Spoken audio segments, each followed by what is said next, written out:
हमारे देश में भी कुछ गाजा पट्टियां काम कर रही हैं। P3 भारत पर आपका स्वागत है। चर्चाओं के क्रम में आज विचार करते हैं हमास के द्वारा इजराइल पर किए गए आक्रमण के फलस्वरूप जनित स्थितियों की और भारत की भूमिका की।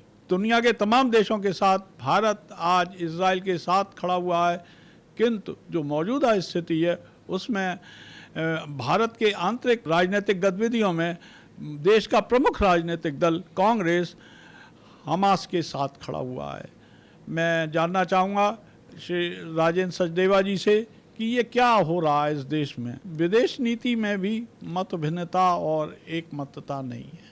देखिए, इस बात के लिए जैसा कि आपने कहा कि हमास के साथ खड़ा है, लेकिन अभी जो कांग्रेस की इस मुद्दे पर मीटिंग हुई, उनकी अपनी जो कांग्रेस वर्किंग कमेटी की मीटिंग थी, उसमें उन्होंने फिलिस्तीन का साथ देने की बात कही और मुझे उसमें कोई आश्चर्य नहीं हुआ, क्योंकि यदि आप कांग्रेस का इतिहास देखें तो कांग्रेस हमेशा इस्लामिक संगठनों को कहीं ना कहीं डायरेक्टली और इनडायरेक्टली समर्थन देती रही है। मैं आपको पीछे ले जाना चाहता हूँ। कांग्रेस के प्रमुख प्रधानमंत्री इंदिरा गांधी जी, इस संबंध में आपने एक करेक्टर का नाम सुना होगा, यासर अराफात जी। यासर अराफात एक ऐसे आतंकवादी था जिसने कि फिलिस्तीन की स्थापना की, और यासर अराफात को लगभग 103 देशों ने आतंकी घोषित किया। लेकिन अगर आप उसकी पृष्ठभूमि में भारत के राष्ट्रीय राजनीतिज्ञों की, विशेषकर कांग्रेस की स्ट्रैटेजी है, जो आज आप ताज्जुब कर रहे हैं, मैं समझता हूँ उन्होंने पुरानी परंपरा निभाई है।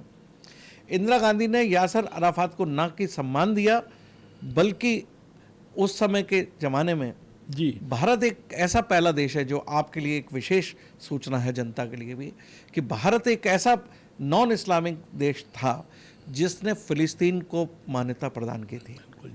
वो इंदिरा गांधी के समय की बात है। इंदिरा गांधी ने यासर अराफात को नेहरू शांति पुरस्कार भी प्रदान कराया। हाँ जी हाँ। और उससे आगे बढ़कर अगर आप यदि देखें तो राजीव गांधी ने उन्हें इंदिरा गांधी अंतर्राष्ट्रीय शांति पुरस्कार, यानी कि ये कांग्रेस का इतिहास रहा है कि हमेशा कांग्रेस ने इस्लामिक ब्रदरहुड के जो समर्थक देश हैं उनको वो हमेशा समर्थन देते रहे हैं। जबकि आज का देश, आज का हमारा देश ऐसा देश है जो सनातन संस्कृति को बचाने की कोशिश कर रहा है, और उस प्रवेश में भी मैं समझता हूँ कि कांग्रेस द्वारा ये कार्य किया गया, वो मुझे एक अतिशयोक्ति नहीं लगता है, क्योंकि वो उनका जो ग्रास रूट लेवल है, कांग्रेस की जो डीएनए पोजीशन है, वो यही है कि वह उन लोगों का समर्थन करते रहे। इंदिरा गांधी ने यासर अराफात को सम्मान के रूप में और राजीव गांधी ने सम्मान के रूप में इस देश ने उन कांग्रेस के राज में न केवल नकद के रूप में यासर अराफात को पुरस्कार दिए गए हैं, बल्कि एक समय तो 200 ग्राम सोने का एक ढाल भी दिया गया था। और अगर आप यासर अराफात की खुराफातें देखें, मैं शब्द बोल रहा हूँ खुराफातें, उन्होंने हमेशा पाकिस्तान समर्थन किया, और हमारे जो कश्मीर के संबंध में जो भी इश्यूज़ हैं उसने हमेशा ये कहा कि यदि भारत में जो कश्मीर है अगर उसको पाकिस्तान लेना चाहेगा तो फिलिस्तीन उसका साथ देगा। तो ये यासर अराफात की पृष्ठभूमि थी, और उसी पृष्ठभूमि के चलते आज की तारीख में भी फिर कांग्रेस ने वही काम किया है। तो मुझे लगता है कि कांग्रेस आज के परिदृश्य में शायद इतनी समझदारी से काम नहीं ले पा रही है, क्योंकि आज का भारत सनातन संस्कृति की ओर देख रहा है, और आज की जो सरकार है वो ऐसे व्यक्तियों का साथ कभी नहीं देती है जिसका आतंकवादी प्रवृत्ति हो।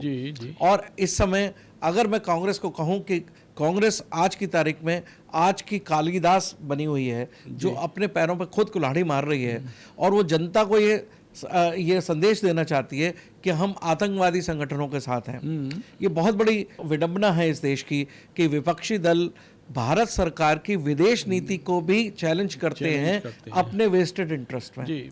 लेकिन ये जनता को समझना चाहिए वोट देते समय कि क्या जनता को ये स्वीकार्य है कि जो एक सरकार सनातन संस्कृति पे काम कर रही है, मानवता के लिए काम कर रही है। सनातन संस्कृति का मतलब होता है मानवता के साथ खड़े होना, और जबकि फिलिस्तीन और हमास तो मानवता के विरुद्ध है। अगर कांग्रेस उसके साथ खड़ी हुई दिखती है तो इसका मतलब यह है कि ये कांग्रेस का डीएनए रिफ्लेक्ट करता है। जी। और जनता को ये समझ आना चाहिए कि वक्त आ रहा है जब उनको वोट देना है तो ना केवल वो अपनी दिली इच्छा रखें, ना केवल ये ना सोचें कि वो मोदी के विरोधी होने के नाते कांग्रेस को वोट दें। उनको वोट देते समय समझना चाहिए कि इस देश की संस्कृति को बचाने में कौन सी संस्था और कौन सी राजनीतिक दल, जी। चाहे कई कमियां होने के बाद भी अगर कौन सा राजनीतिक दल सनातन संस्कृति को संभाल सकता है, उसको जनता को समर्थन करना चाहिए। और जनता को ये याद रखना चाहिए कि आज कांग्रेस ने खुलेआम फिर से आतंकवादी संगठनों का समर्थन किया है।